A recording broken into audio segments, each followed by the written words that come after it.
It's one of the most iconic endings because of how bleak and nihilistic and violent it is, and then it just ends like that. And also because of the symbolism, right? Which we'll get to talking about everything now, but that was the horror. You know, that's what set this apart from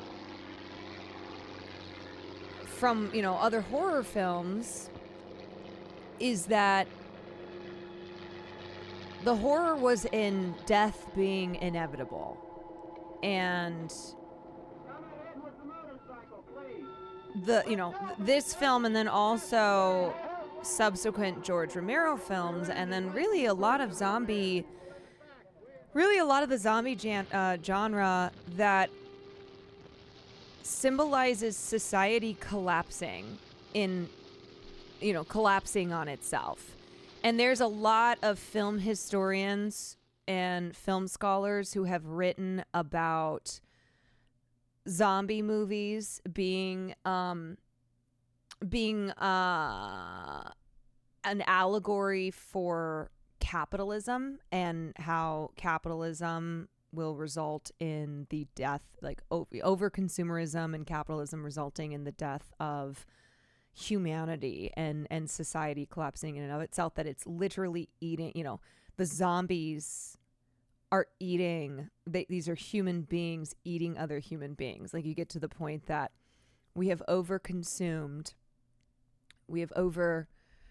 capitalismed, and now all that is left is the flesh of human beings.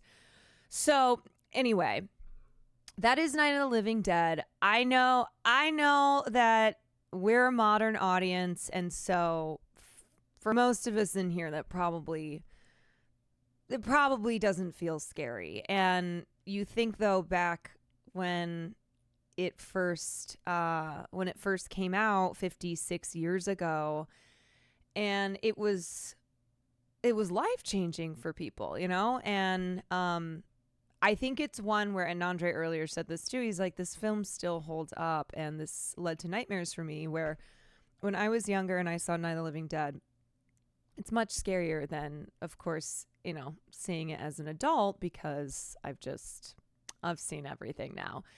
And older horror films are not, with a modern audience, it's not going to like necessarily scare the bejesus out of you, but you can very much so appreciate and see how films like Night of the Living Dead kicked off decades of, your favorite horror movies, and how they are really pivotal in film history, and marked cinematic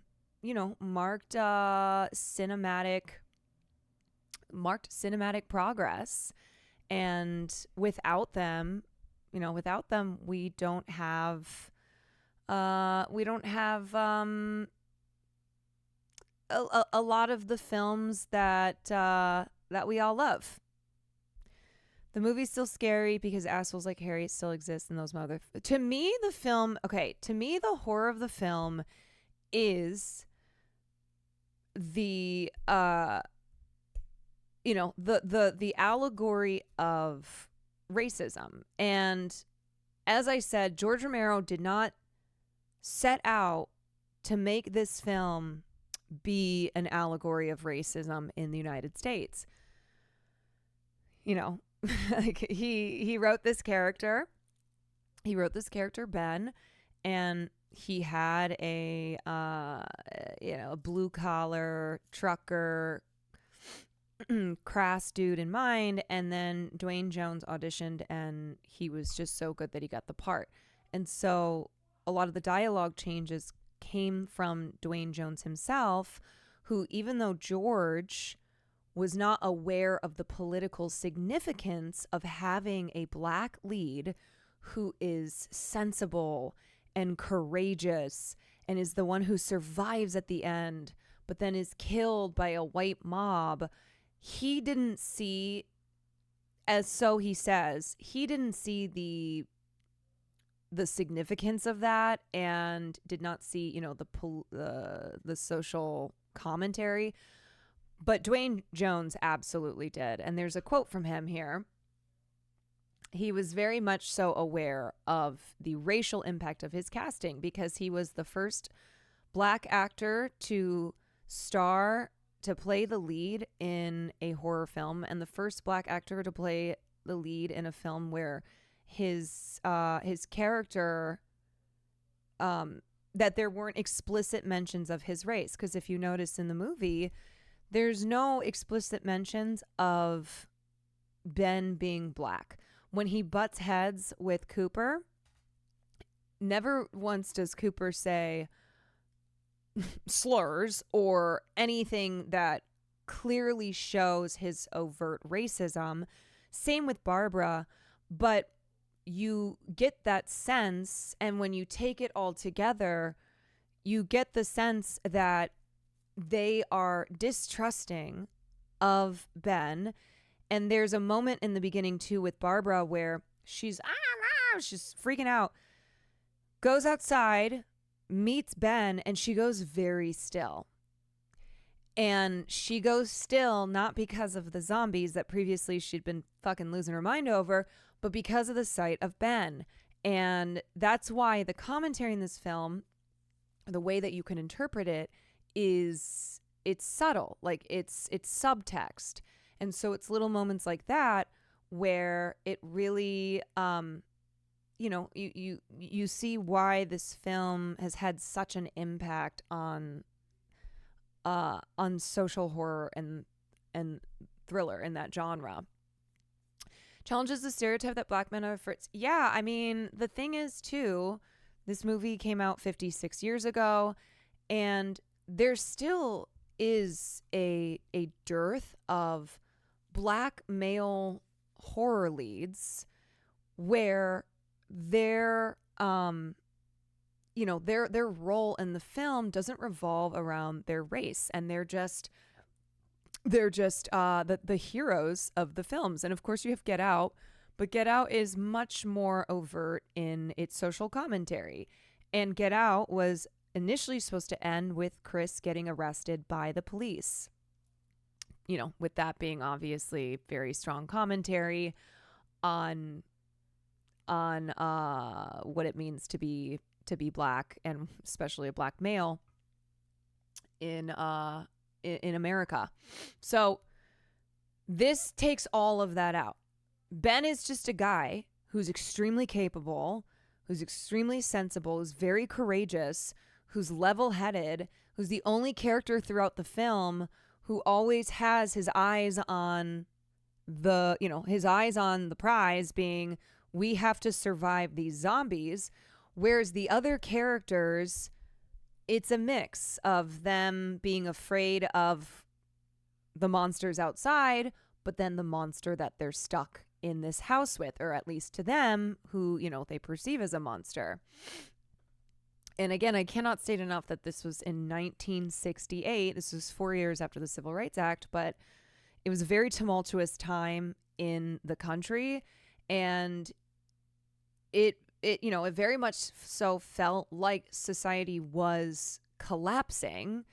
Well, at least, you know, there are a lot of people who felt that way, either because they were, you know, white supremacists who took black progress as a signal that society was ending, or because of because of fear of communism, and, you know, you can't trust your neighbors. And so there's a lot of ways that this film has been interpreted, and like looking at the social conditions at the time. And so, despite the director not explicitly stating that that was his goal or not being, heavy handed at all with the commentary, you can ascribe meaning to a lot in this film as a reflection of what was happening in the country at the time. I thought he was supposed to get shot by the police, so they. Oh, you mean Chris and Get Out? Well, the thing with the ending of Night of the Living Dead is that initially it was supposed to be a good ending. And Dwayne Jones is actually the one who said, no, I think it needs to end this way. I think it has to be that Ben has survived the night, and it's Night of the Living Dead, right? It all takes place in one night. Ben survives the night. He's the only one to survive. And he comes upstairs thinking the coast is clear, and he's shot by a mob outside who's taking care of business, and then that's it, and that's how the movie ends. There's no it happens in the blink of an eye, and it recalls a line earlier in the film. I think it's said on the radio, where the guy's talking about the assassins. They call them assassins, and he says they look just like you, but they're monsters, or something to the effect of that.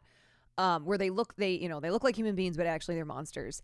And you can read that as, or you can interpret that as commentary of how, a lot of white people, especially in the 60s, looked at black people as monsters, as not human.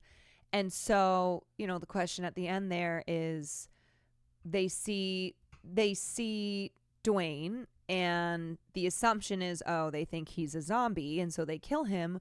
Or is it, or can you interpret it as he's a black man, so he's just as bad? Like he's also not a human being, and so they don't think twice about taking him out.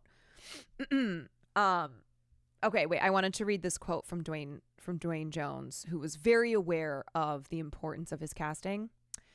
So this is a story where he was riding home from set one night with extra Betty Ellen Hagee. We were driving through downtown Pittsburgh, of all places, and heading back to Duquesne, when all of a sudden we became very aware of the fact that there were some teenagers in a car following us. And at first we thought it was some of the young folks who were around the filming. And I looked back and I said, Betty, those are strangers. And then I looked back, one of them started brandishing a tire iron at me. And the paradox and the irony of that I had been walking around brandishing a tire iron at ghouls all day long. And there was somebody brandishing a tire iron at me from a car, but in absolute seriousness. And that moment, the total surrealism of the racial nightmare of America being worse than whatever that was we were doing as a metaphor in that film, lives with me to this moment. Because, of course, Dwayne Jones, who is a black man, was aware every moment of his visibility as a black man in America. And so him getting this role, he not only wanted to change the dialogue so that it fit him and it fit this character, but you can see in the subtleties of his performance where he was absolutely operating outside of direction that he was given, as this is commentary on what it means to be black in this country. Like there's a part where he's raising his voice to Barbara, because Barbara is just fucking useless, right? She's catatonic, very, very useless. And he sees fear in her eyes, and so he softens his voice, which Dwayne Jones in the 60s as a black guy, he's experienced that. He's experienced the talking to a white woman so that she doesn't think that I'm a threat, because she's, you have to assume as a black guy in the 60s, you come across a white woman, she's probably going to have an innate fear of you. She's probably going to draw back, and there's going to be there's going to be a fear there. And another thing to keep in mind is that this movie came out 13 years after 13 years after the lynching of Emmett Till. And there's a long history in this country of white women who alleged that a black man hurt them, raped them, was menacing towards them, and the dire consequences that would have for either the man who was accused or just another black guy who, this guy's good enough. So knowing all of that that was happening in society, and also how there are, there are still vestiges of that today, and it's why Get Out was incredibly impactful when it came out in 2018. That Get Out came 50 years after Night of the Living Dead, that Jordan Peele cites Night of the Living Dead as his biggest inspiration for Get Out, and how there is a current that runs through both of the films that is one and the same. And let me see if I think I have a quote from Peele. Let's see. Yeah, so talking about Night of the Living Dead's Ben and his own film's black protagonist, Peele said, theoretically, their racial perspective is the very skill that helps them. You could write an interesting essay about how the lead in Night of the Living Dead is a man living in fear every day. So this is a challenge that he is more equipped to take on than the white women living in the house. Chris, in his racial paranoia, is onto something that he wouldn't be if he was a white guy and there was a similar thing going on.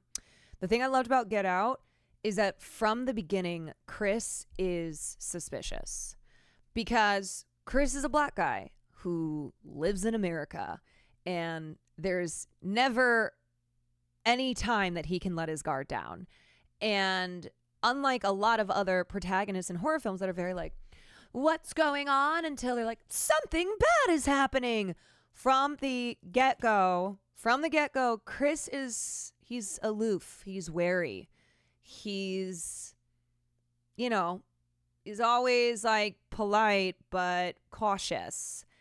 And you can see, you can see the million times and million plus one time that Chris has been in a situation that has, left a scar on him and has caused him to be wary and to, always make sure always make sure that he's playing the part that he needs to play to keep himself safe. And similarly with Ben is capable from the moment that we meet him. We meet Ben and he's immediately, hammering nails into boards. He jumps into action. He recognizes that what is outside is a threat, but he's like ready for it. And even though the commentary in Night of the Living Dead is more subtle because Ben's race is not a central part of the character. And in fact, it's not mentioned at all. You can see the similarities between a Ben and between a Chris.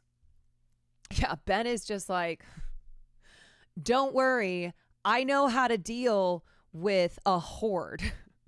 Don't worry, I know what to do when there are monsters trying to kill me for no reason other than that is how they have been. It's just innate. Ben is aware of multiple scenarios, so he's surrounded by zombies, and him as a black man is surrounded by white people. Yeah, and another thing I want to talk about with Night of the Living Dead is what Night of the Living Dead does, aside from give us the modern zombie, okay? So the zombie that, yes, I know the zombies were like wielding tools and were like, throwing rocks at cars, but they are still they're ambling, you know? Like you see the horde and they're like, "Arr." And zombies weren't like that before. And we also got the setting. No longer was this a gothic setting, you know, like early monster films where it's very, you know, orchestra or very not orchestra, organ, like organ music, very gothic, like spider webs. Now here we are at a farmhouse in Pennsylvania. It's, you know, it's contemporary, unlike films before Night of the Living Dead. And then another thing it did was it introduced the human element of zombie horror films, where it's not necessarily the threat outside. It's not the zombie horde that is the main conflict in the film. It's the humans. It's the distrust of one another. It's the fighting for power. It's the people. And now we're so used to the zombie genre. I mean, like, even if you love zombie movies, there's so much out there that you haven't seen because there's just so much. We're so used to that now. We're so used to humans being fucking assholes. Humans turning on one another. The humans being the real threat, right? There's nothing really with the zombie genre that can surprise us anymore. We've gotten everything. We've gotten we could write a zombie film ourselves because of just how established the genre is now and the rules. But at the time, the like shooting them in the head, you know, those were not commonalities. And what I love too with how they shot the film is that Romero, so remember, this was a real collective effort. There was a whole Romero had a filmmaking collective, and he did not set out to become a auteur, a master of horror. Kind of stumbled into it because he and his collective wanted to make a feature film that would like launch their careers as filmmakers. George Romero was chosen to direct because I think he had previously directed an episode of Mr. Rogers' Neighborhood, I think. Like he had a little bit of experience in TV, but had never directed a feature film. So this is his first feature film. And you can see all of the inspiration that he draws from in making Night of the Living Dead. So he's got the use of shadows. So even though it's a modern horror film because it's not gothically set and it's in a contemporary setting, he still pulls from like Hitchcock and Polanski, and he's got a lot of Orson Welles Othello lighting design where he chose to do the film in black and white. I think mostly because they had no money and the fake blood and all that shit, the little special effects that they had, it looked better in black and white. But it also, you know, it's interesting because it feels like Night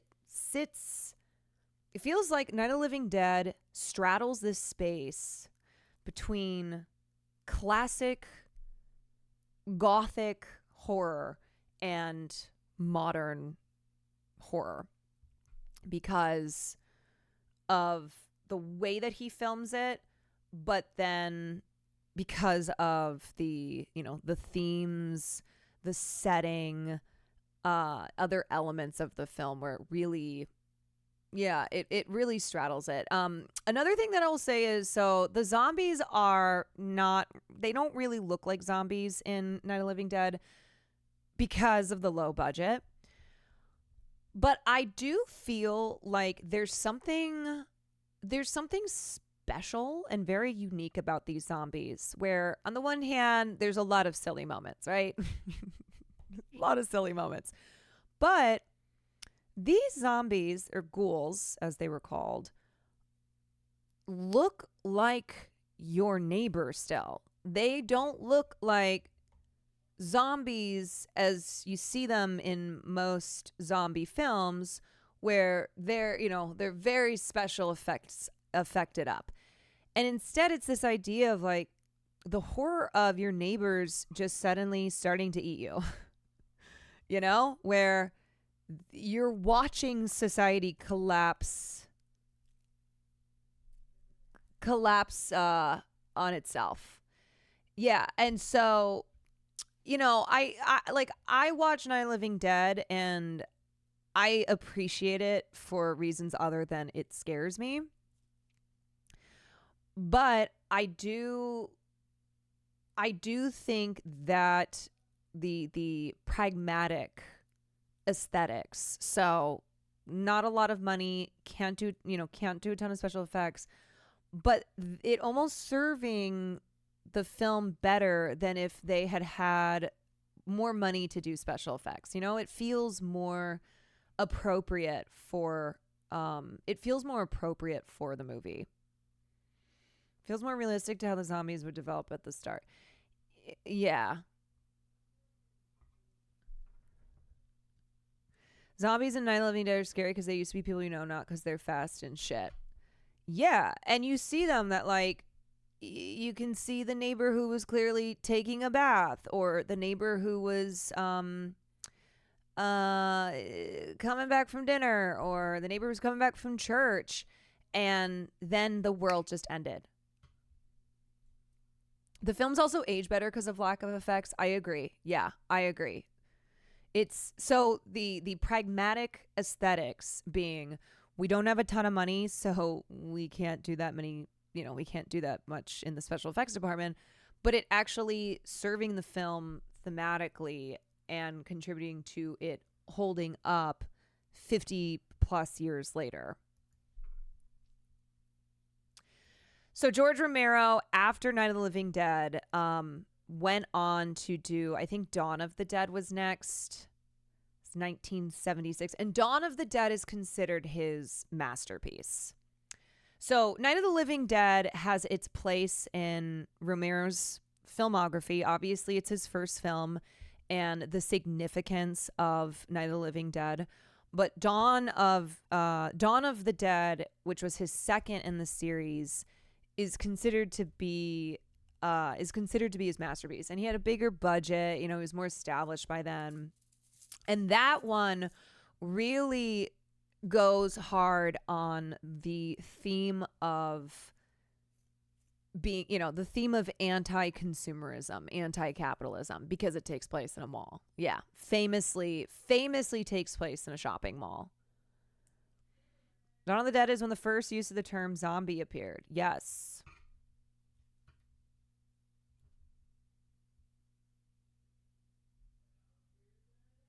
Mm-hmm. Okay, what else can I say on we have to talk about the copyright thing. I found a little YouTube video.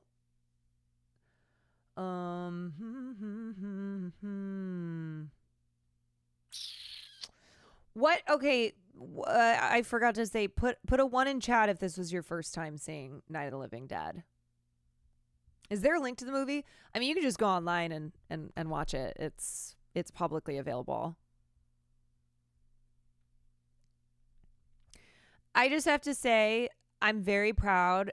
I'm very proud of everyone who watched this for the first time, because I know, and this is what I said at the beginning of stream, I know that not everyone who's in this community, or Will's, or any, Nandre's, people who are film people, like, not everybody is a film head in the sense that they've, watch black and white films. They watch older films, and it can be a turn off to people. And I just really appreciate everyone who stuck around, and the stream after, which, like, fuck.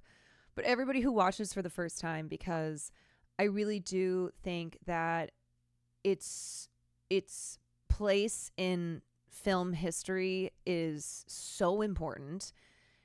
And I really feel like you can't watch horror films without having seen Night of the Living Dead and knowing how many films were only made because of Night of the Living Dead.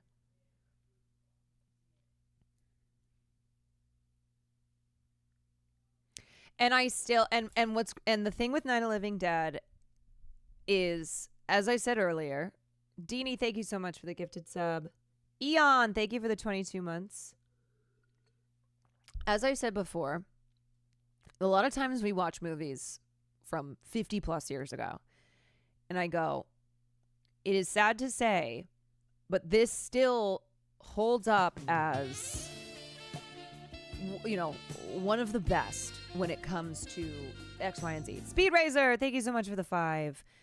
And when it comes to black male protagonists in horror films, Ben is still one of the rare ones, and one of the most capable black protagonists in a horror film. It's still something where it is it's not super common to have black characters in horror films that are capable leads, and also are not like horror films that are still through the white lens, even when the black community is the backdrop of the film, like Candyman. Candyman is still through the lens of a white female protagonist.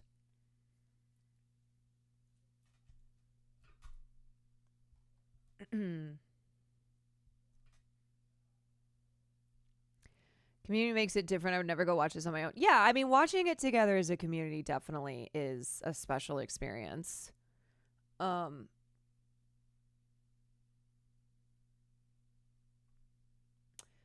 Oric, thank you for the 19 months. Missed the whole movie, but the commentary is still dope. I just always, the way I look at movies is I want to know what this movie, like what movie or movies this movie owes its existence to. Like, what was it that broke open the doors, that changed cinema, that led to an entire genre because of because of this one film being made. And so I said the thing about Ben and black male protagonists, and then also how subtle the commentary is.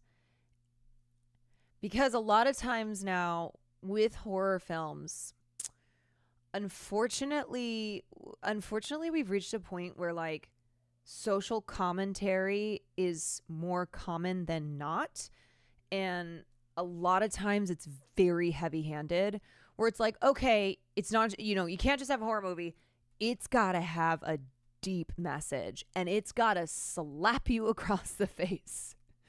It's gotta it's gotta do what Ben did to Barbara. And I think, like, Get Out to me was incredible, and Get Out is also deserves its place in horror film history. But most movies are not Get Out, and they try to be, or ones before Get Out, which were just they're just not effective. They're not effective in the mixing of commentary and horror. It's irritating every studio is asking for another Get Out. Yes, and I know this because I worked as a screenwriter in the aftermath of Get Out, and every fucking studio, every producer is just like, we just want Get Out. We just want Get Out. Ooh, we love this. It's like the next Get Out. Like, everything was framed around Get Out. It's a shame horror movies don't really get credit for how groundbreaking and influential they can be. Things have gotten better, okay? And Get Out was a huge change in horror films normally being shut out of the awards circuit. Get Out won Peele the best screenplay award, which was massive. I mean, horror fans will we hold that cross on our backs where horror is our favorite genre and is largely unparalleled in what it's been able to do and the freedom within horror, and just how many of the greatest movies and performances come from horror, but it not being taken seriously. And it's like, you look at Hereditary, for instance. Hereditary was incredible, and the performances, especially Toni Collette's in Hereditary, you tell me that wasn't one of the best performances of the year, but because it's a horror film, it's seen as not prestigious. It's seen not prestigious enough for something like film awards. Speed, thank you for another 5 gifted subs.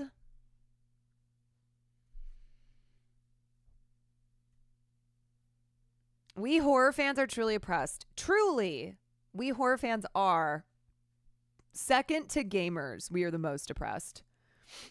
She would have gotten an Oscar if nomination any other genre. Yeah, straight up.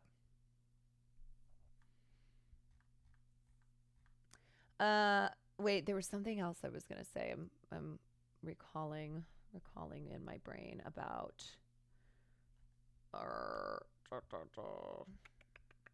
Oh, before I forget, I want to watch. Hold on.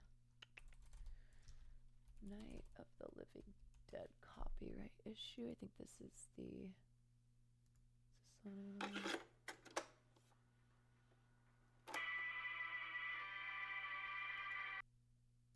think this is Yeah. Okay. Yeah. Let me pull this up.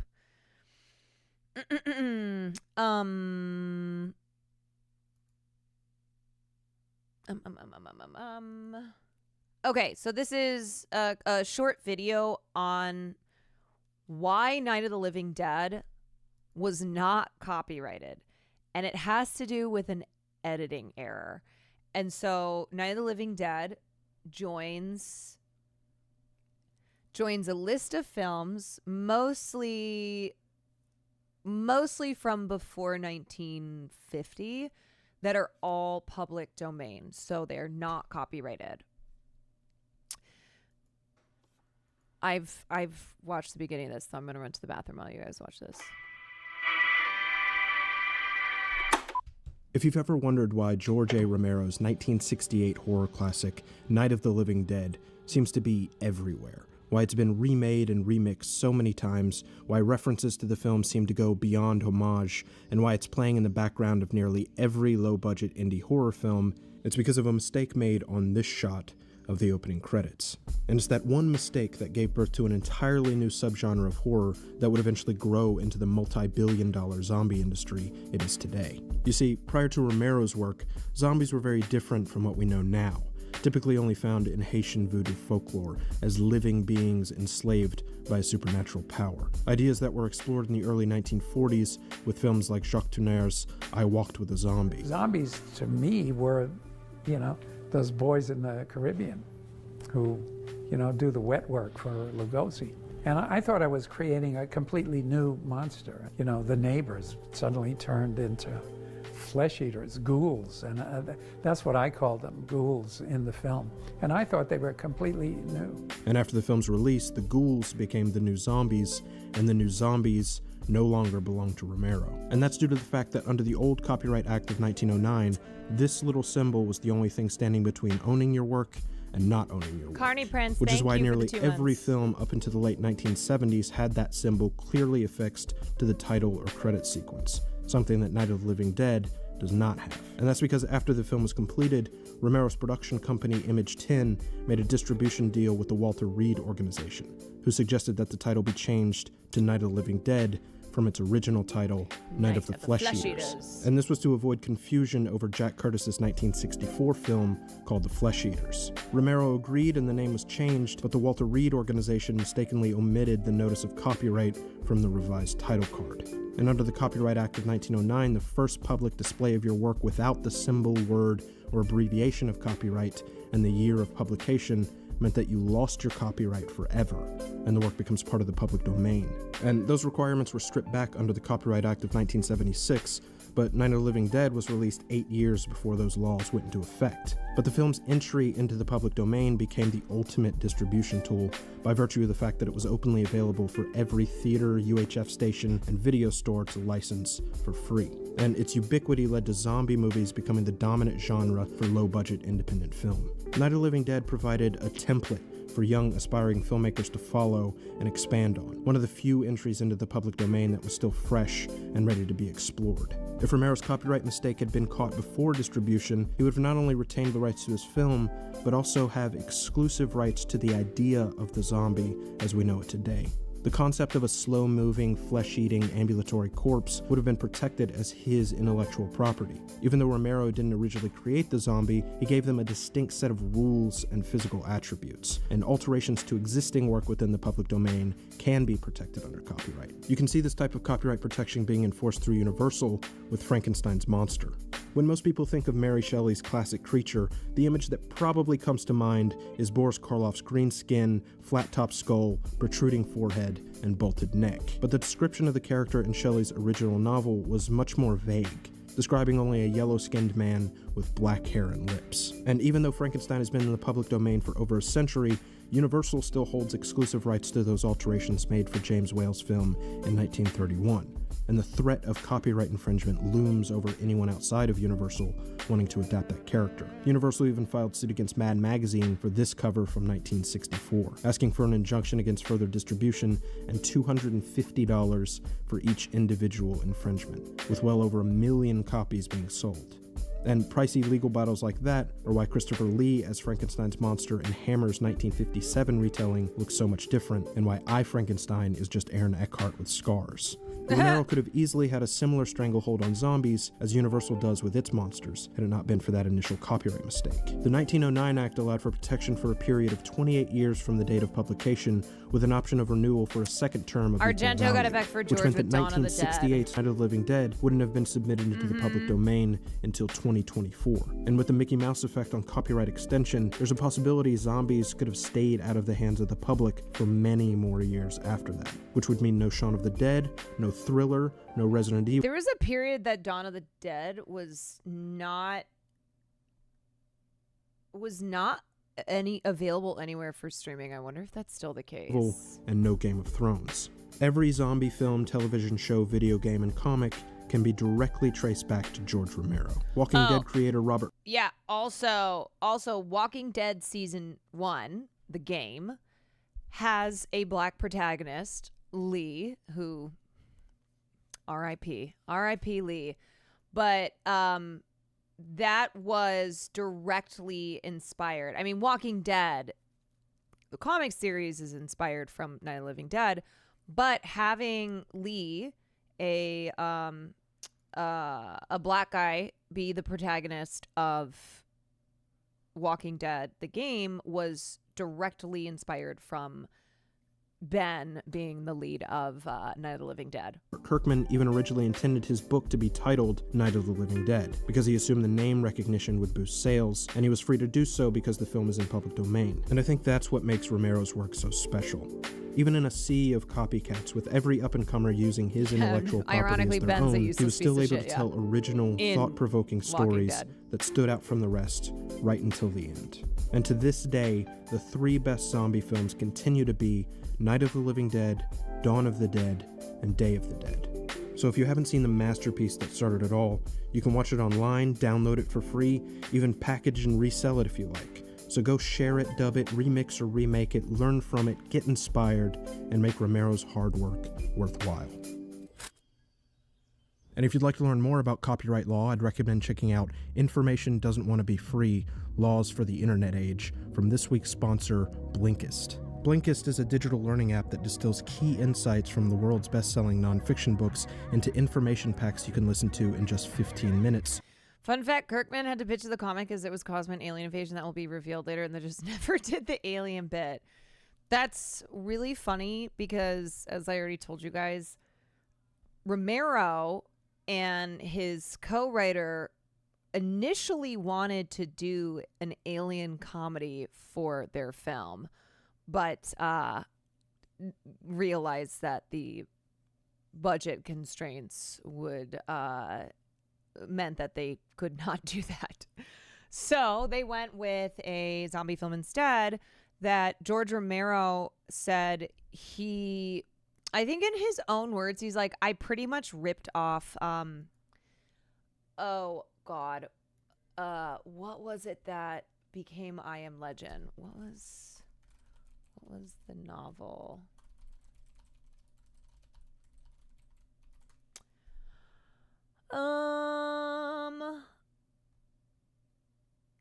Oh no, wait. I Am Legend, which then became Last Man on Earth. Yeah. Yeah, so he said Last Man on Earth was his main inspiration for the story of Night of the Living Dead.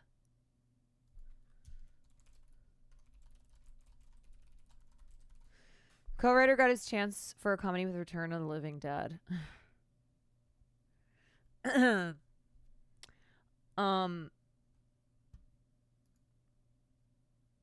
Which I have never seen. Yeah. Somebody asked me that. Have you seen it? No. I don't think I've seen Return of the Living Dead. I've seen I would say I've seen almost every other major zombie movie, but haven't seen that one. I give Telltale credit for making their protagonist black, but not only black, but a convicted felon for a terrible crime, but not vilifying him. Yeah, and the other thing with Lee, too, is there's definitely more overt racism with certain characters in Walking Dead, but Lee being black is also, like Ben in Night of the Living Dead, not a central part of his character.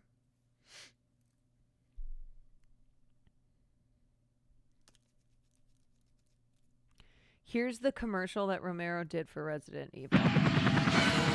Oh, hold on one second. William, you need to go to bed. William, you need to go to sleep. Thank you for the raid. Hi, everyone. Good evening. Good evening. William Nefferson, it is time for you to go to sleep. He had to deal with the racist old man for the... Yes, no, I know. That's why I said, it's the racism in Walking Dead is more overt because of what's his name? The one fucker. The one old fucker. But Lee being black is still not a central part of his character, but you can see in the interactions that he has with other characters, and it's a similar tension as is found in Night of the Living Dead, where you've got zombies outside, but you've also got characters, white characters, who are distrusting and wary of a black guy being in charge. Plus his confidence and willingness to help the group. The parallels are clear. Yeah, and knowing that who's the guy who did the Walking Dead game? I can't think of his name, but knowing that he loved Night of the Living Dead and talked about it being a major inspiration.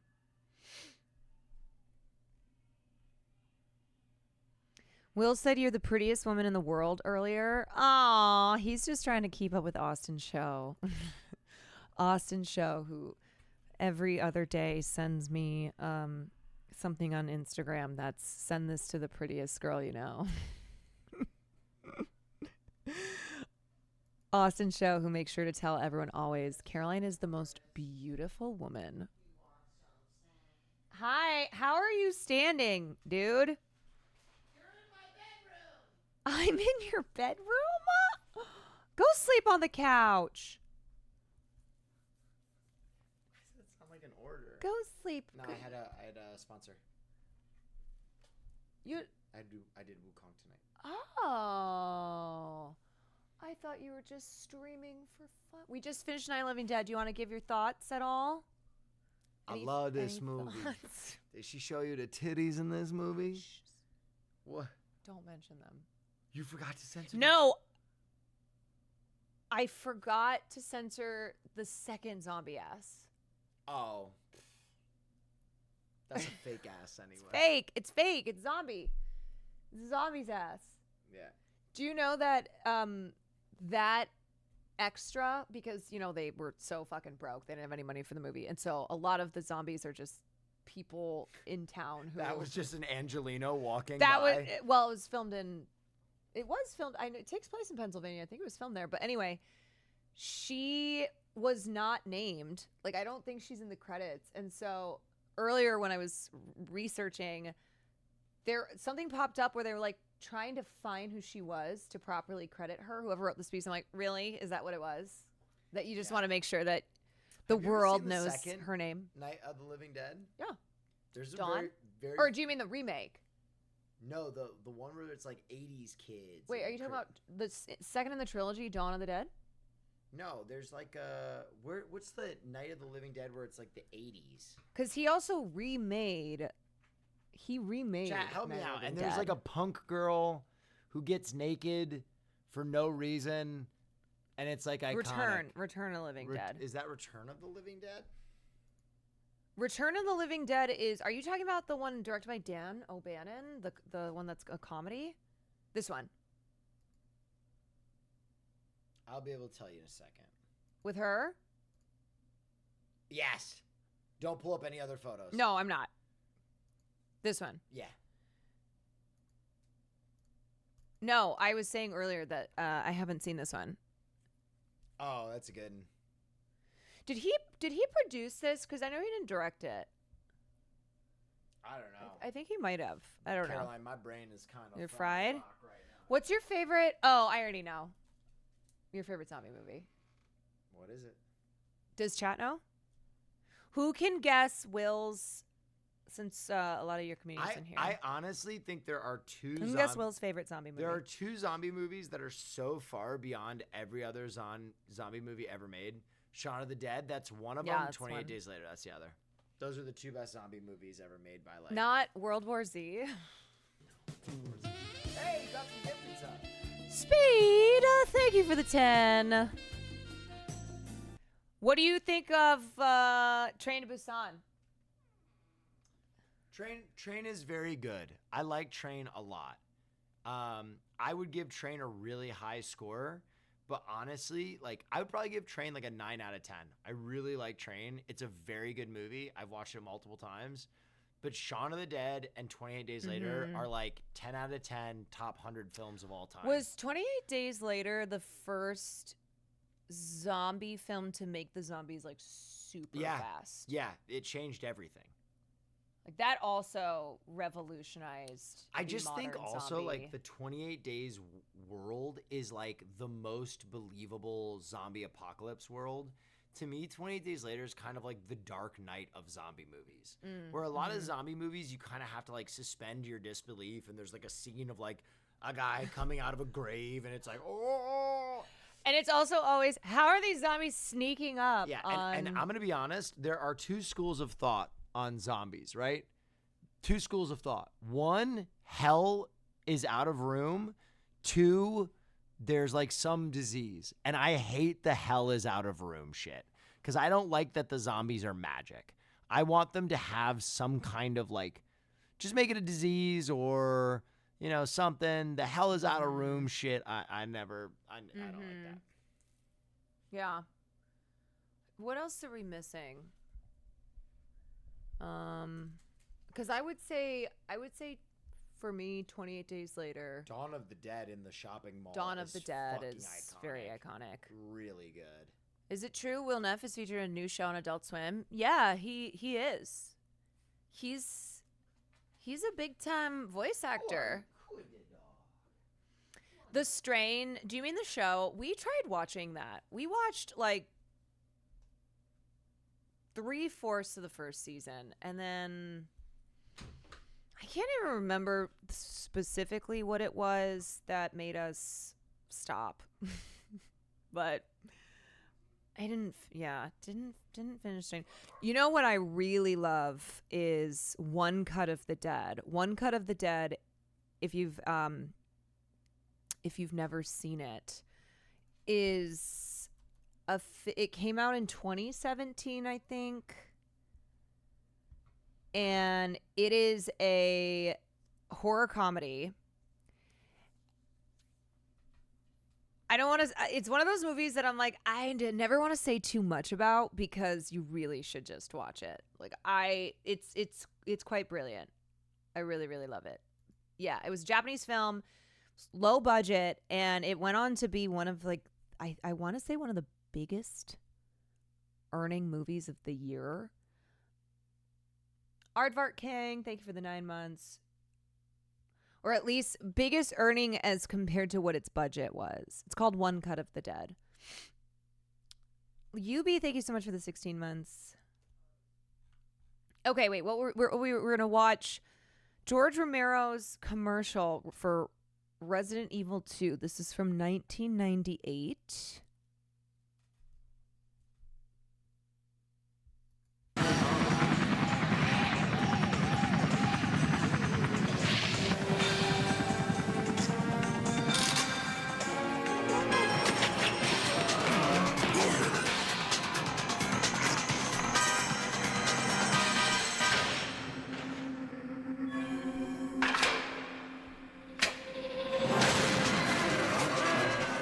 Biohazard 2.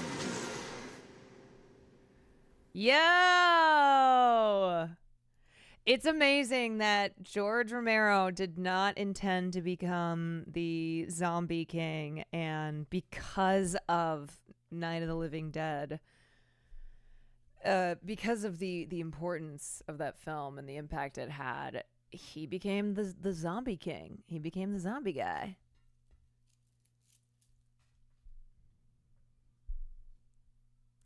Leon and Claire. Man, it does come full circle. Because I played a little bit of Resident Evil a couple nights ago. And I have played Resident Evil 2 on stream. I played 2 and I played 4. I think I played 2 pretty early on in my streaming career. Have I seen David Lynch's? No, I haven't. I don't think so. Okay, I think I'm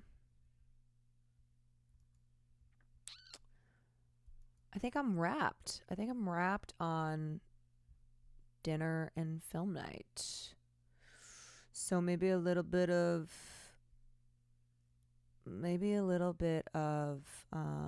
Resident Evil. Speaking of, wait, this is so sick. I do want to watch this actually. Maybe a little bit of Resident Evil to cap the night, keep the theme going. So this is from 2000, David Lynch's PlayStation 2 commercial. This is already the most Lynchian thing.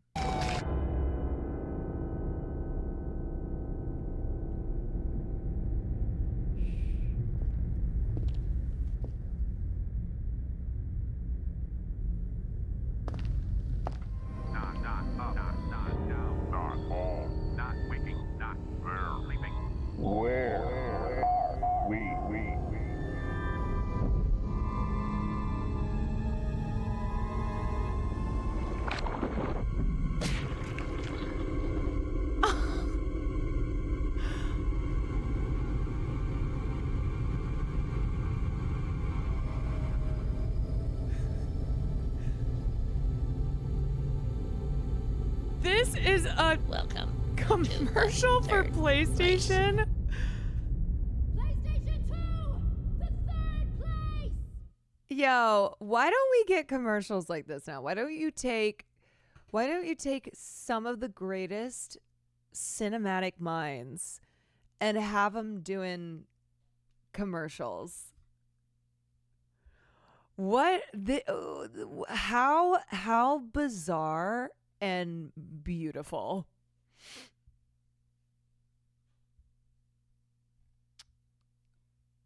Good Lord. To this day, David Lynch has no idea quite what a PS2 is. Yeah. David Lynch doesn't know what a PS2 is. David Lynch just did what David Lynch does best, which is make a fever dream. Okay. All right. Without further ado, let's get going. And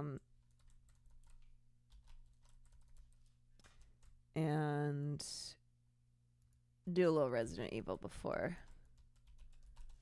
I call it a night. Resident Evil 7 Biohazard. Okay. Thank you to everybody who joined me for tonight's dinner and film night. And the soup sucked, but then the soup didn't suck that much. But Night of the Living Dead is always a classic. Nothing needs to be added to Night of the Living Dead, unlike the white lady soup that I made.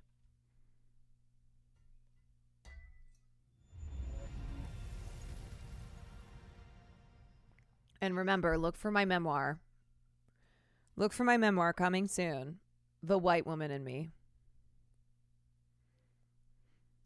You always use the white lady recipes? Yeah, that's because y'all forget that I'm half white lady. And sometimes she jumps out. What the fuck is this? Don't show again. Oh. I was like, did I open up the right thing?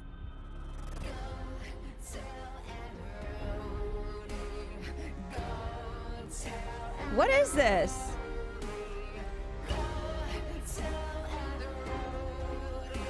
I don't remember this last time. Is this right? Oh, okay. This is just for the... Just to bring you to the main page? Okay. I was like, did I somehow open up the wrong game? I don't know. All right, let me fill up my water. Hey, I'm just going to do a little bit of...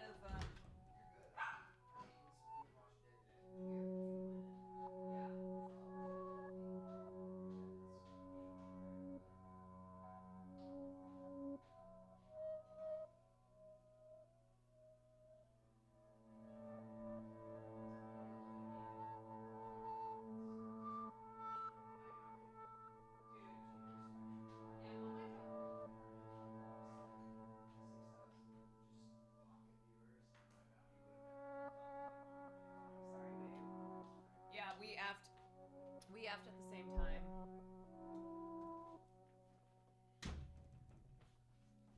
Okay. All right.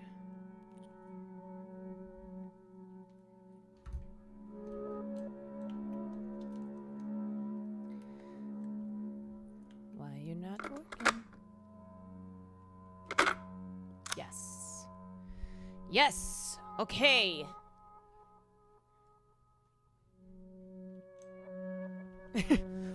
The gun. Okay. Oh no, I know what part I'm in and I'm pissed.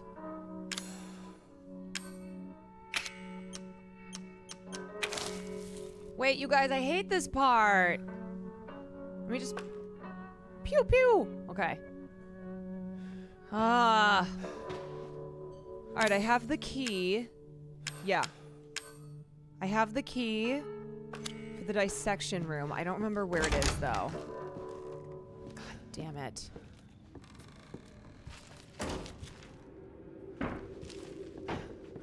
hate these mofos.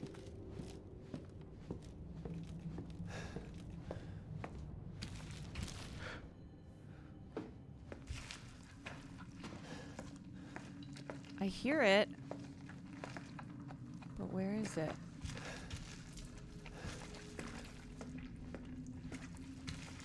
Okay, I'm gonna try to stay calm.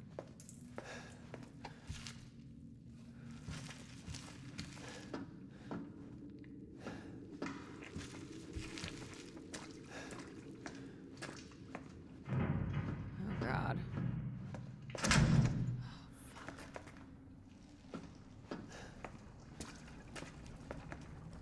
Okay. I think I have to go around, but there's gonna be one of them. Ah! Wait, how do I run again? Oh. Okay. Oh, shit. Ah! Ah! No, wait, shoot! Calm! Calm! I'm calm! I'm calm! I'm calm! I'm calm! Run! Move it! Move it, please! Get out of my way! Please! Please! Please! Please!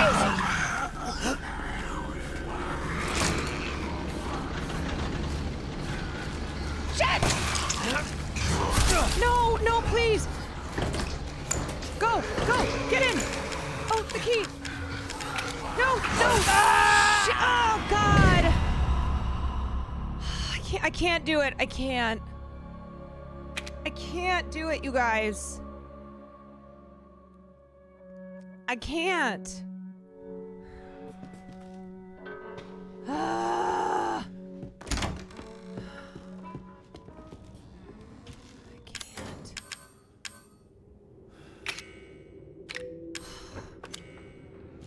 Oh. You can't switch the difficulty when you've already started. Okay, I'm just gonna run.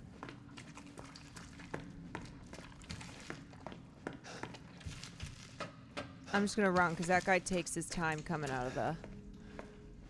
Okay.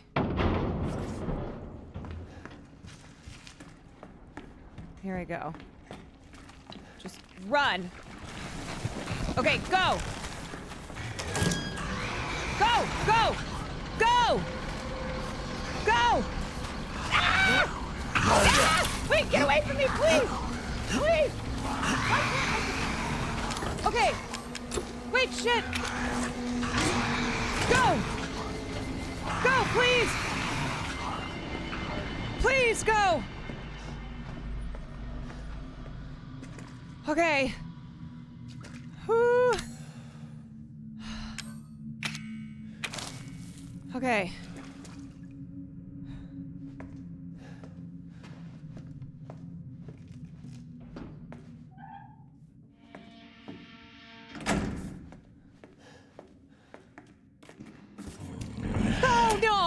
I was gonna be your father. No, Daddy! I hate fucking Daddy. He will be her father.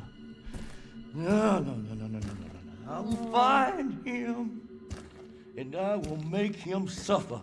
Come on, can I have it, please? And you, my friend, will help me. God damn it. Don't use the herbs on their own? Oh, okay. Damn it, this piece of shit. How's this guy still alive? Because he won't die. God, he took the dog head.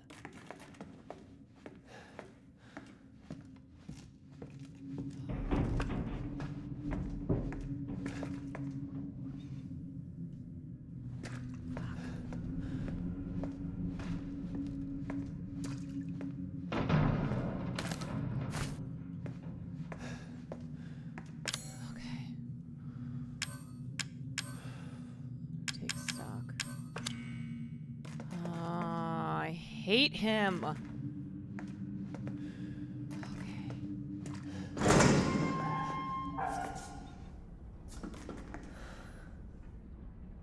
Fucking go.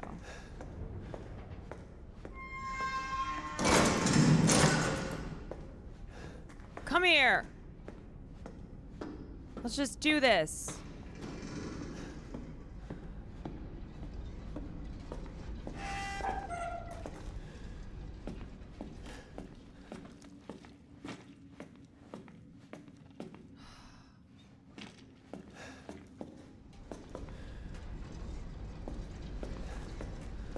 Come here, you freak!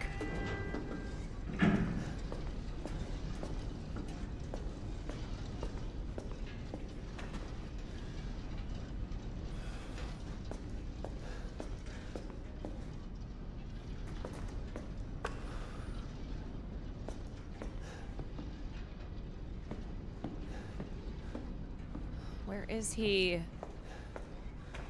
I know he's around here. I know he's around here. Just give it to me, please. Wait, what? I can't get in? Oh,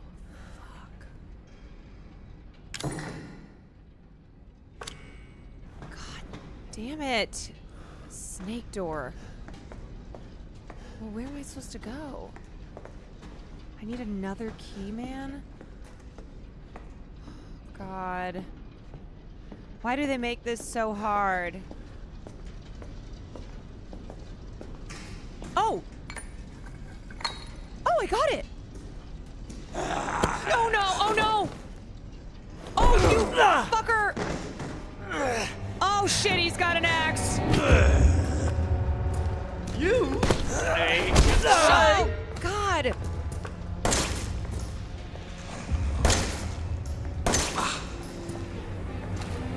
Oh, shit. Ah, Daddy, please! Please die! Please! Why won't he die? Oh, big man Oh, no. got himself a gun. Oh, no! You know how to use that? No, I don't. I literally don't know how to use it.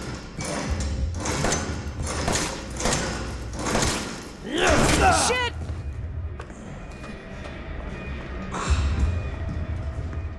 Oh no, I have 3 shots. I have 3 shots. Oh no, oh no, oh no! Please! What am I supposed to do? No, he's gonna kill me. No, no, please! I don't know what you ever. What am I supposed to do? God. No, I have to do this again. Oh, wait. Oh, wait, we're good. We're good. Okay. I don't have to go all the way to the beginning. This fight is all about blocking. I don't get it, though. I don't understand.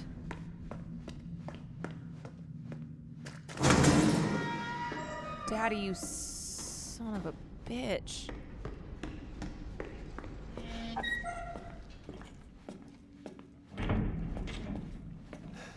Okay, so I gotta block. This fight's all about not dying. Okay, sick. Oh. Okay, here's the fight arena. Okay, block.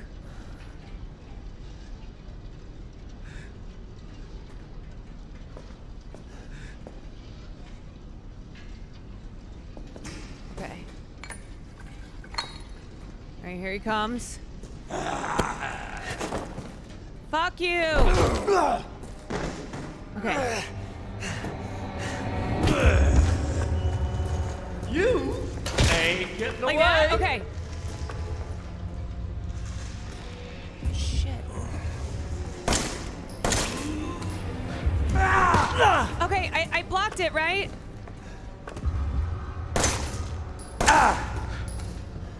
Oh, big man got himself a gun.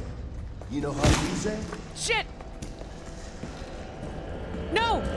No!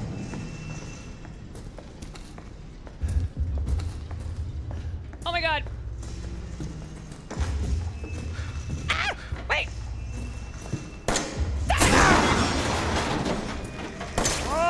I like it. Please? Oh! Oh! Wait! Wait!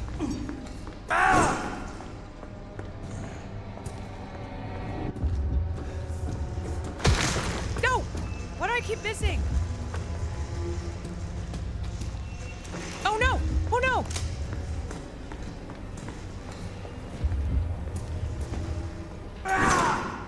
Ah! I like you for what's on the inside. Daddy, stop! Did I get him? Yes? Oh, Jesus. Wait, is he...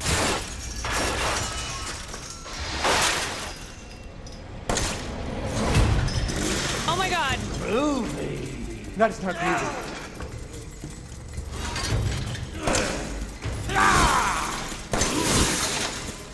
Oh my God.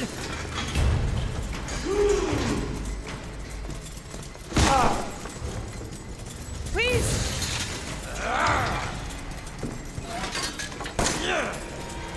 No! I'm out of guns! I'm out of guns!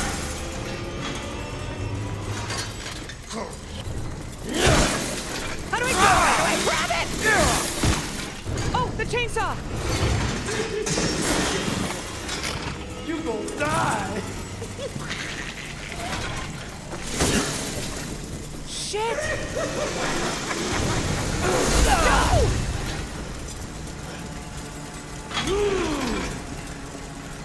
Wait, why won't this work? Why won't it work? I don't understand.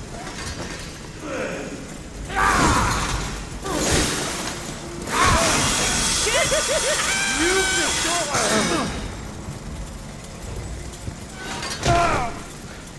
Why won't this go? Why won't this work? It's not... I don't understand. I don't get it, why it's not chainsawing him. Retweet? I'm literally doing RT. I'm doing RT. I'm doing it.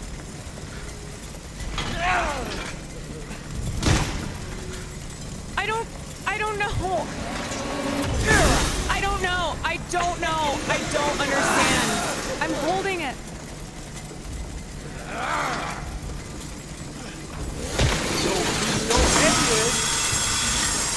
Okay, I'm holding it. I'm holding it.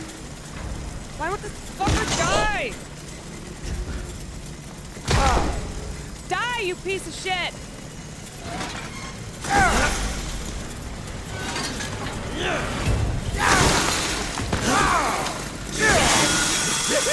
You look worried, boy. Why won't Daddy go down? Chainsaw! Chainsaw fight!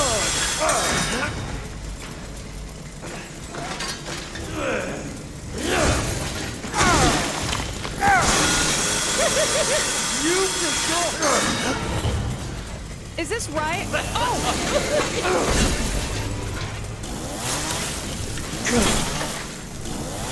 Oh, I got it. Okay. Okay, I'm chainsawing him. I'm chainsawing him.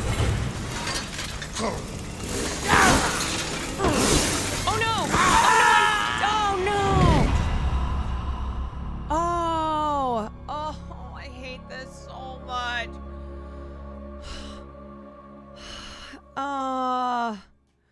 Okay, now I've got it, so it's... Okay. Okay. Okay. Oh!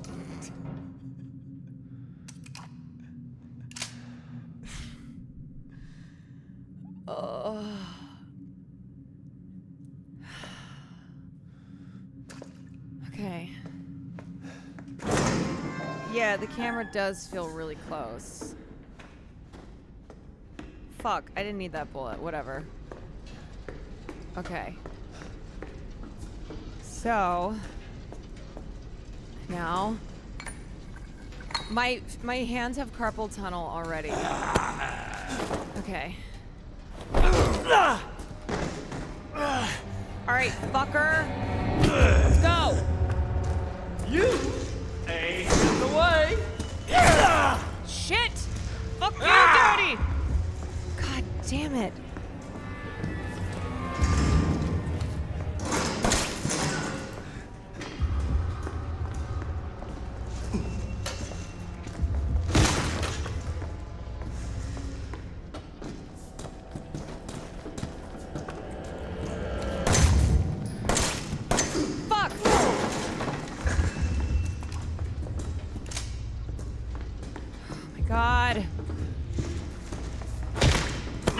is he? I don't know. I don't know. Fuck me. I like it. God damn it! No, I'm doing worse. Knee me in the dick. Fuck. I cannot shoot.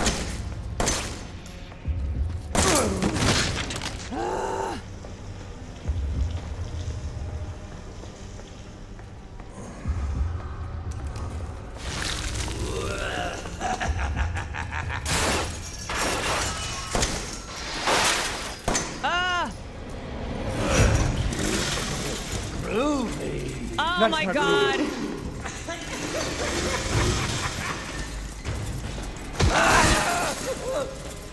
Okay. Grab it and go. Now. That's the ticket. Get him. Get him.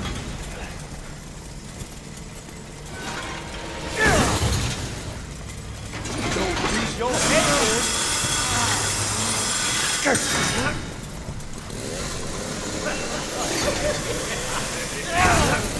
Shit. Fuck me. I cannot see anything.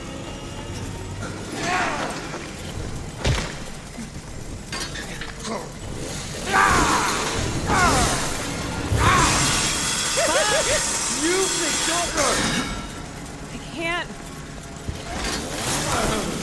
Where is he? I can't. I cannot see anything.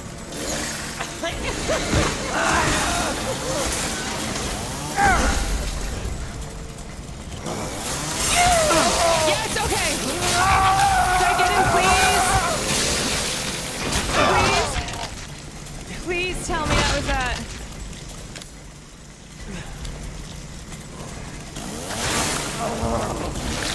You go get it now.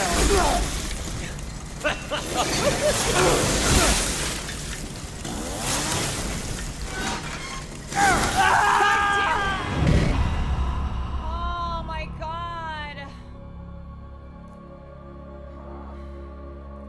Hold LT and RT when he's down. This is so hard. See if there's an FO. Wait, see if there's an FOV. Fuck, this is so hard. Okay. Display. Camera wobble off. Why was that on?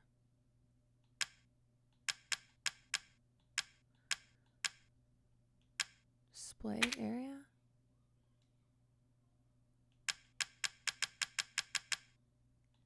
What should I change here?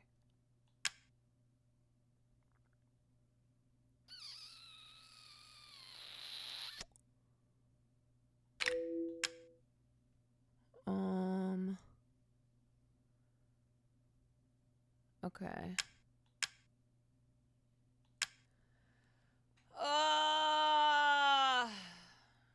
This is so hard. This is very difficult. Oh, wait, go back. Wait, FOV was in graphics?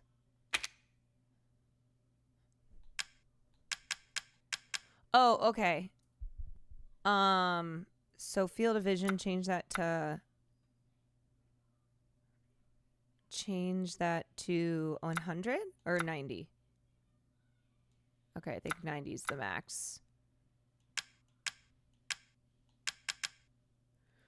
Okay.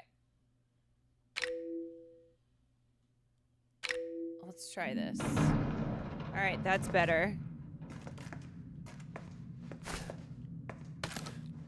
Okay. Okay. How do you turn around really quickly?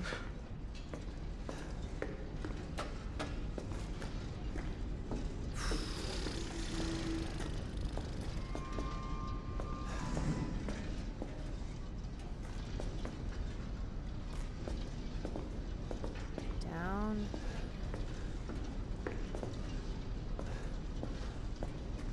I don't know. All right, let's try this at least. Let's try it this way. Okay, fuck you, Daddy. Piece of shit. I hate you.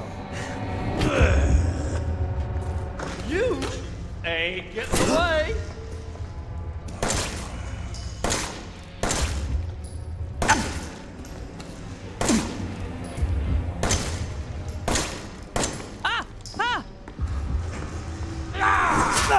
Oh shit, he got me.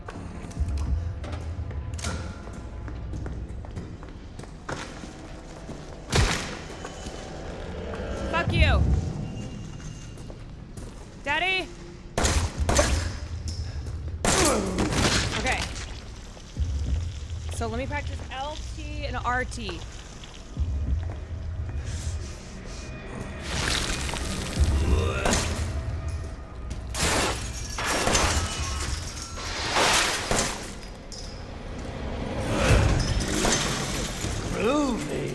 That's not groovy. That is not groovy. Shit! Shit! Fuck! Pick it up! Pick it up! Pick it up, dummy!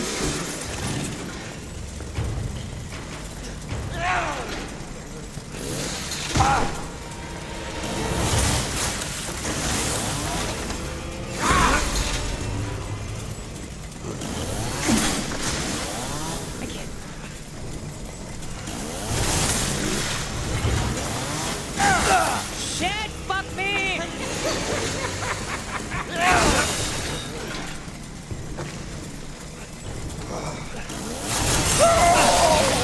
Okay. Okay, so now. Okay. There we go. You go get it now.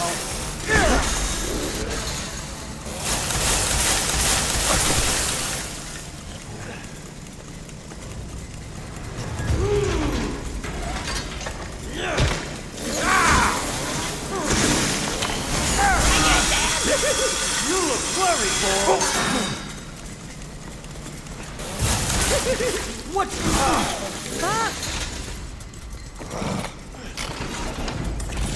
God damn it, I can't. I'm trying to block. I'm trying to block this fucker. Please die! Die, please!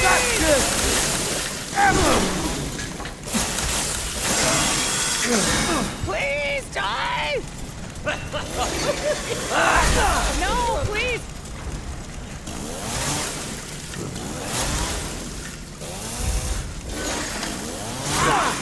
I can't see him.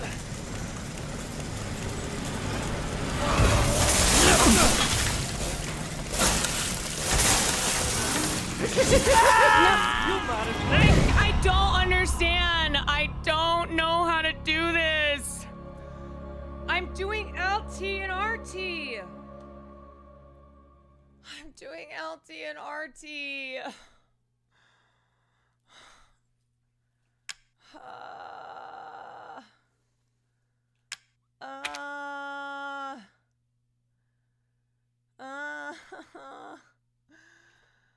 I'm dying.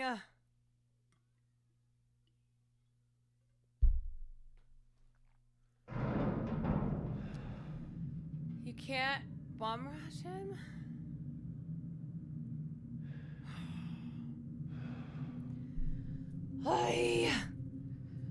I remove the blood on screen in settings. Okay, that's what I'm gonna do because I cannot see shit. Okay, maybe that will help. Do you have any heals on you? No. Oh, there's one little thing. Okay. Oh man.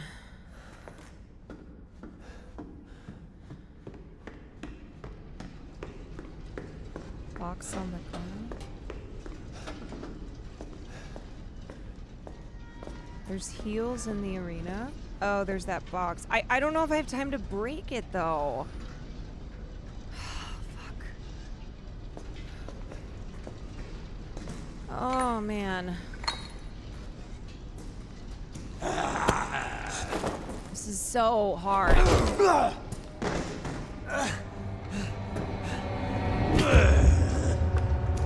You ain't getting away. Leave me alone, Dick! Dick!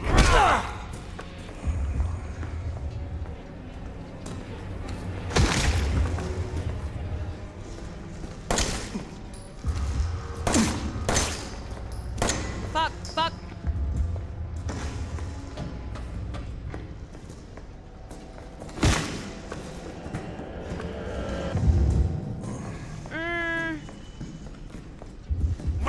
Shit!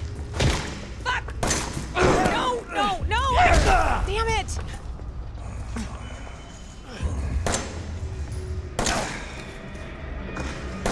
That gun is not gonna work the way you think it will.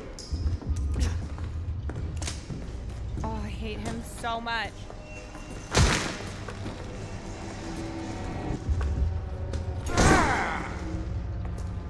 You got your... Okay.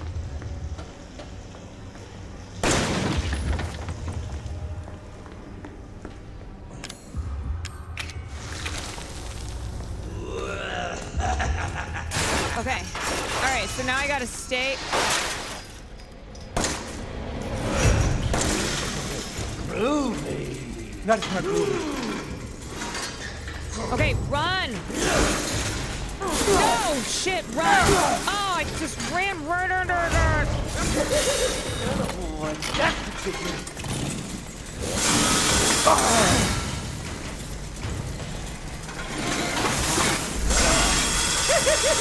You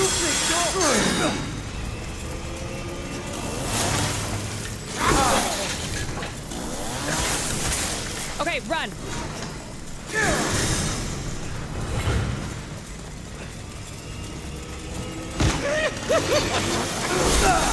Shit. Cannot.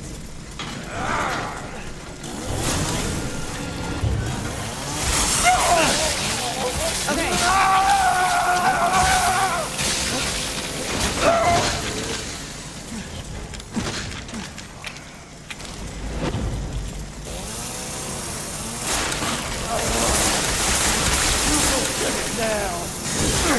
Fuck.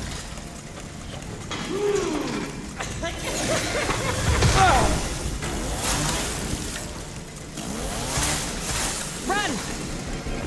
Run!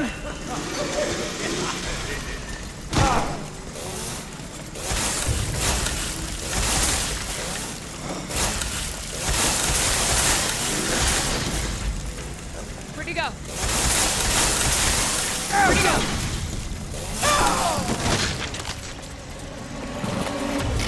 Go! Go!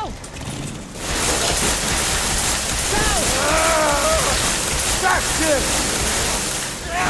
Shit! Shit! Shit! Shit! Shit! Run! Run!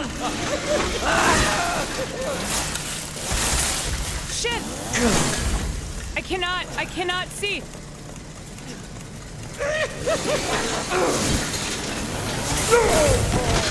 Okay. Die, please! Okay, run!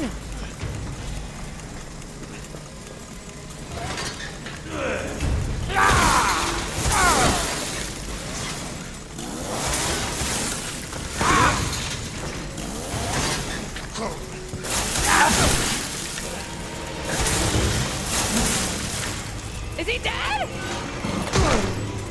Is he dead? Hey, run! Shit!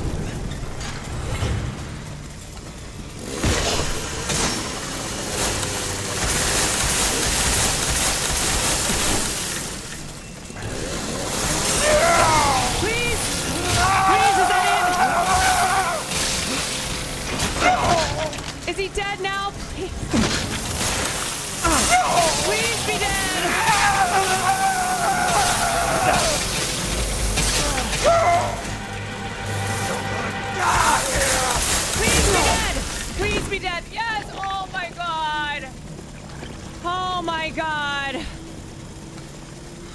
my god, this... Fuck you! Literally die. Fucking piece of shit. Piece of shit. Oh my god.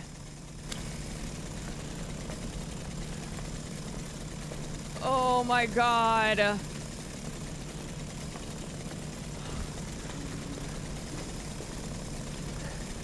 Do me a favor and stay dead. Yeah, please. Please stay dead. That's a boss? Oh, that's why it's so hard. Wait, there's a heal? Where?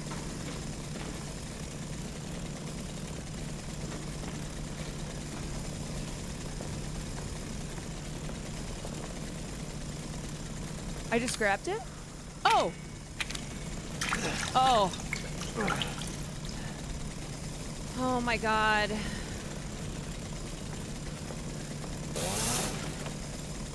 Okay. I have serious carpal tunnel in my hands. I fucking get out of here.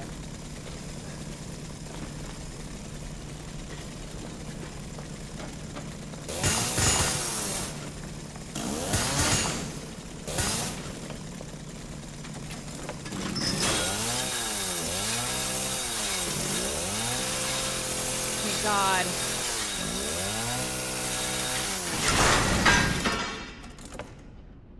Oh.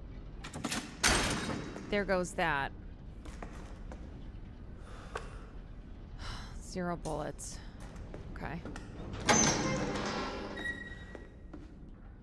Oh my god, that was actually insanely frustrating. I think there's gunpowder up here. Actually, madness.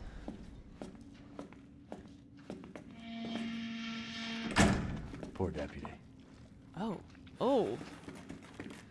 0 chainsaw, 0 bullets, 0 heals. I know.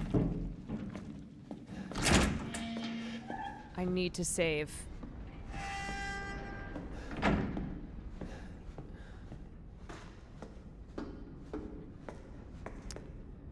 Okay. Wait, chem fluid under the table? Which table? Up here?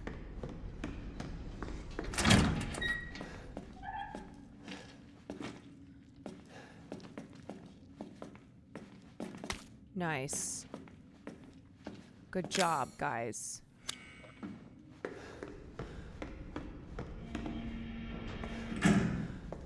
Okay. Oh my god. I hate this game. I hate this game so much.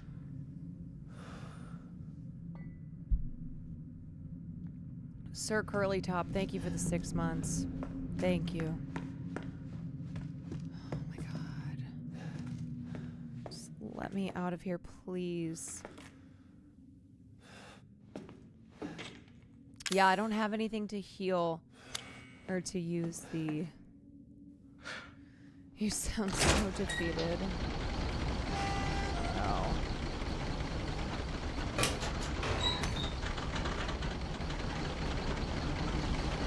Play this in VR? Ain't no way.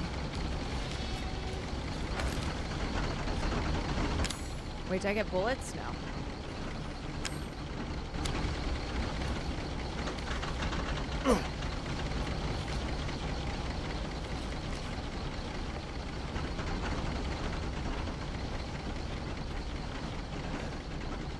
Gotta get upstairs. Oh, herb.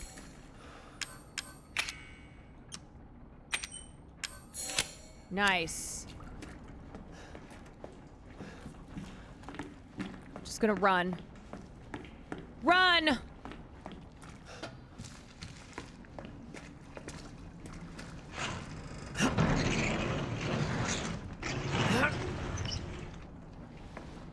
Wait, did I go this way?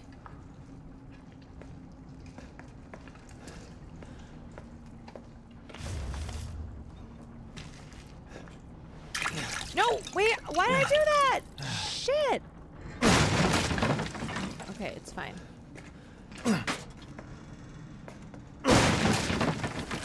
Handgun ammo. Let's go.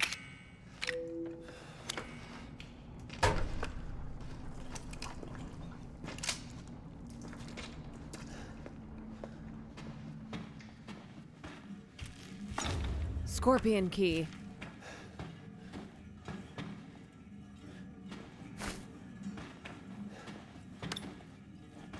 Lockpick. Photo. Okay, I have the scorpion key now. How do I get upstairs? Okay,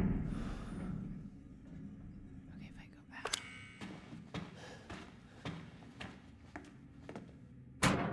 You don't have enough space. Okay. This is supposed to be done before Daddy? Oh.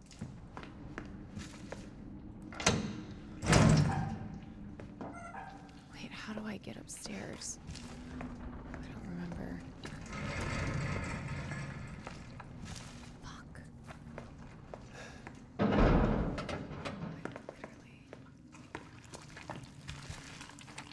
Wait, that's a shortcut?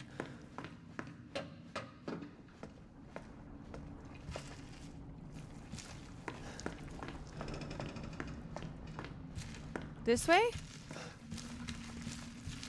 Oh, yes.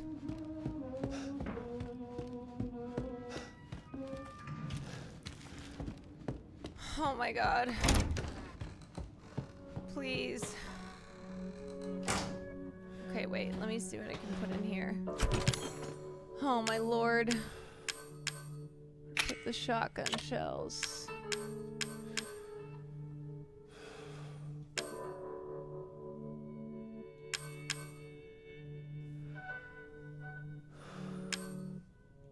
Can be combined with other items to change their properties. What?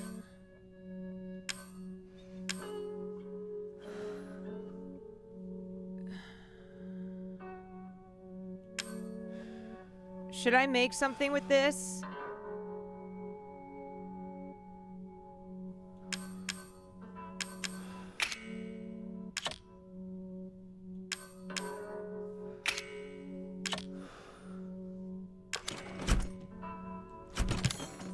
Let's see.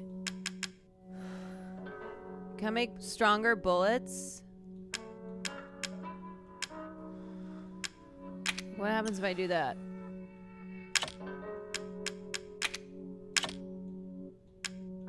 Will they be like mega bullets?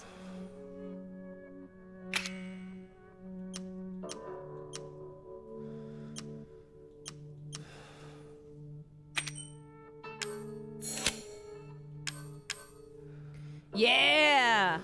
Enhanced. Okay, enhanced bullets. Handgun ammo. I'm gonna move that for now. Just so I have some room. Okay, what is this fucking photo?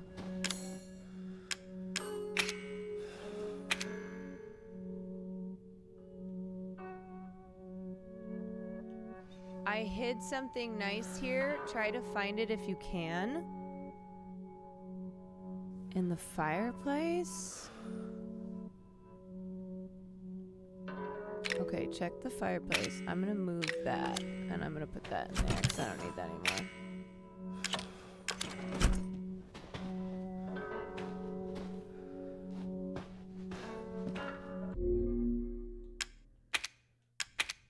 Okay. Okay.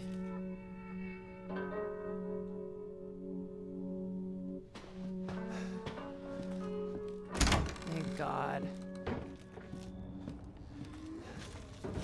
LT?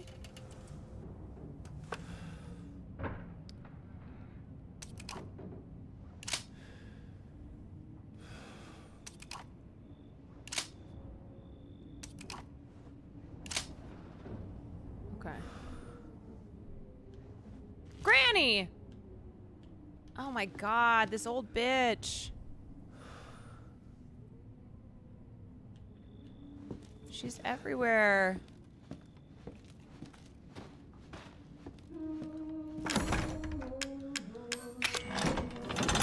Now who is singing? Is that Granny? Wait, this just was a shortcut? Fuck. Okay, it's fine. I have the third dog head.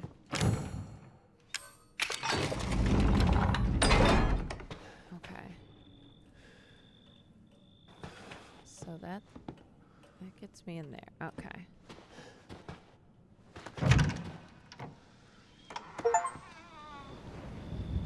Wait. Can I just leave?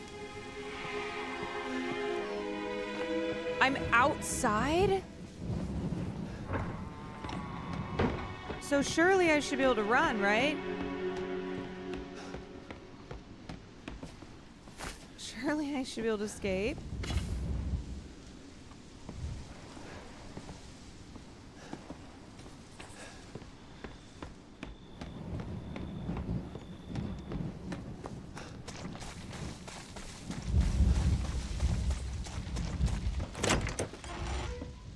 Get the hell out of here. A bra? I don't want a bra. Oh.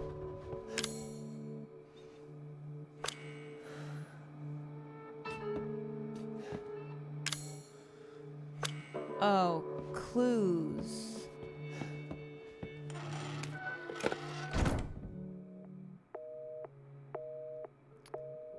Oh, you need the coins to buy stuff in here? You can buy stuff?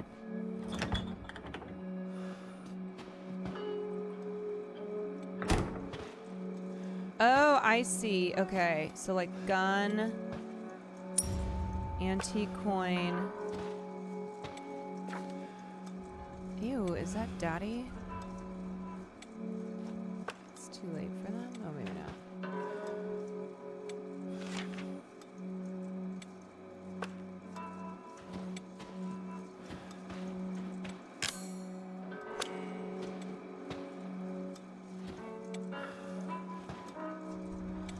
Need 3 coins. 44 mag. Okay.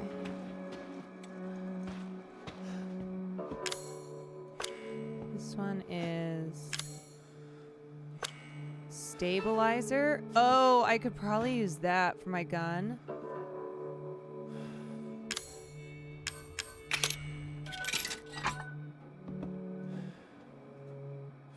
Oh.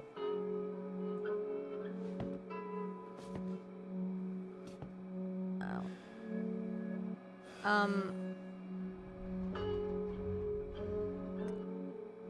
Okay, I already put a coin in that. Oh!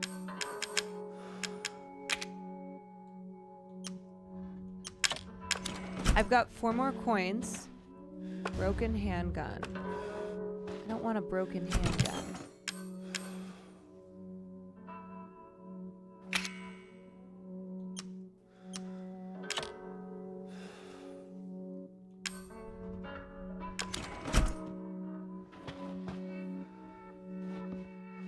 Alright, well I already put coins in this, so let's just get the stabilizer for my gun.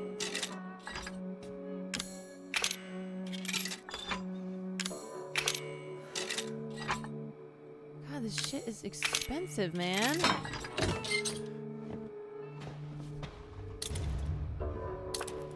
Okay. Used item. Wait!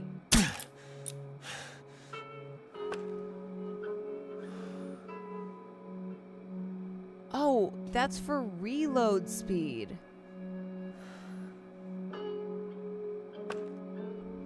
Oh, it's permanent. Okay, I thought that was to stabilize my shooting.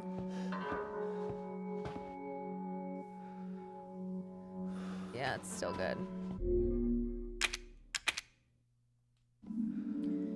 That's good. I need that upgrade.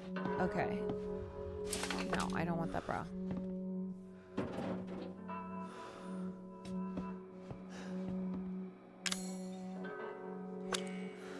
Okay, I'm broke. Oh.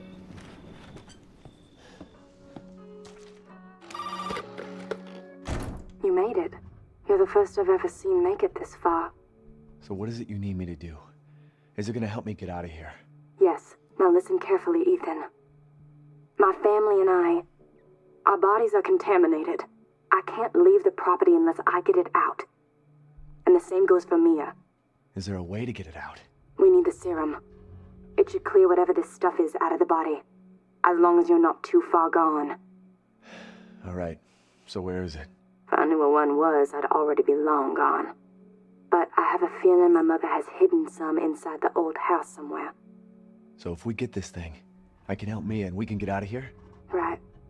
And so can I. The old house is near the water. You can't miss it. All right. I just hope you can handle my mother. Your mother? Be careful. They'll be looking for you.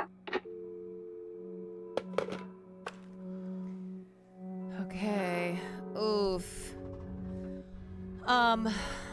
You guys, don't hate me, but I think that's all I'm gonna play because I feel a little bit nauseous. I'm not gonna lie. From my fight with Daddy, it kind of made me a little. I know. I'm not very good at first person games. Like what is it when it's first person, right? The perspective. Oof. The FOV makes people nauseous. You're not the only one. Okay, yeah. The few times I've played them, it takes me a couple of times to like get acquainted to it. So, yeah, I was starting to feel a little bit nauseous. I was like, okay, I'll probably stop there. Ooh, yeah, the motion sickness.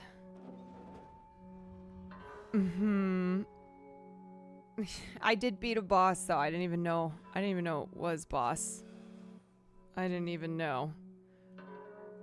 But at least I did that. Okay.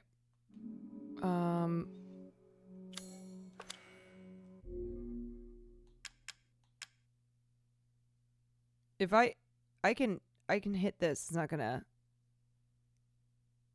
like that's fine, right? It'll take me to the menu.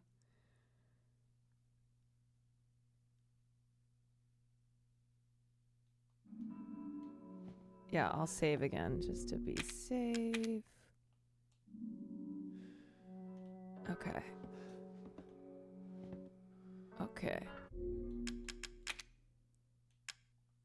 Okay. All right. Oof. My dad's also gotten motion sick, but I couldn't feel. Oh. I also have like I feel like I have a very sensitive gag reflex. Yeah. It's weird because I was okay. No, I'm not going to puke. I was okay on stream. Or I was okay when I was fighting, when I had the daddy fight. And then it was like the last 5 minutes. I was like, oof.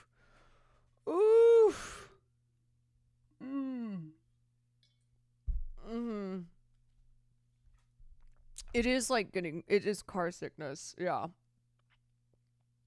Yeah, the white girl soup is poisoning me. Okay, y'all. I need to find a streamer off of my off of the list of streamers in my link. Hold on.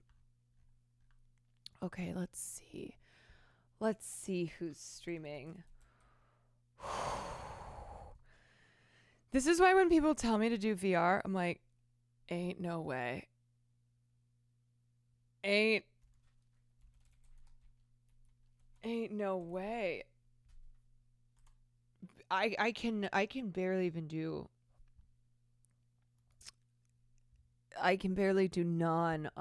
non VR. I can't even use my words right now. Ooh. Okay, let me see if. Oh my god. Oh, Lily Patty. Great. I'm going to send you guys to Lily Patty.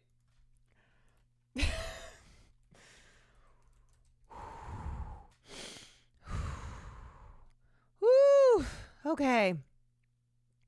Okay. Well, everyone, thank you so much for joining me. You know the drill. You know the drill on these raids. We are raiding streamers who are working towards partner and could use the raid to help with their CCV. You never have to stay with a raid, but just always be polite, you know? You don't need to announce like, I'm out. This stream is boring. You just like hi and then leave.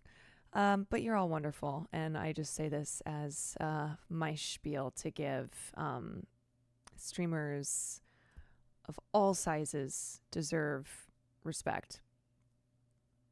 Unless they are crashing their McLarens into the side of the highway, and then fuck them. But anyway, I'm going to send you to Lily Patty. She's super sweet. And she's, I think, playing Black Myth Wukong. So, okay. All right.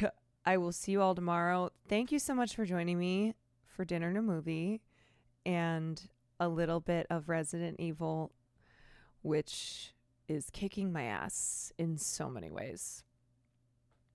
I'll be back tomorrow. I'm already feeling better, honestly. I'm already feeling better just from having stopped playing the game. I hope to see you guys tomorrow, and keep it real. Peace and love. Ciao, ciao. Good night, everyone.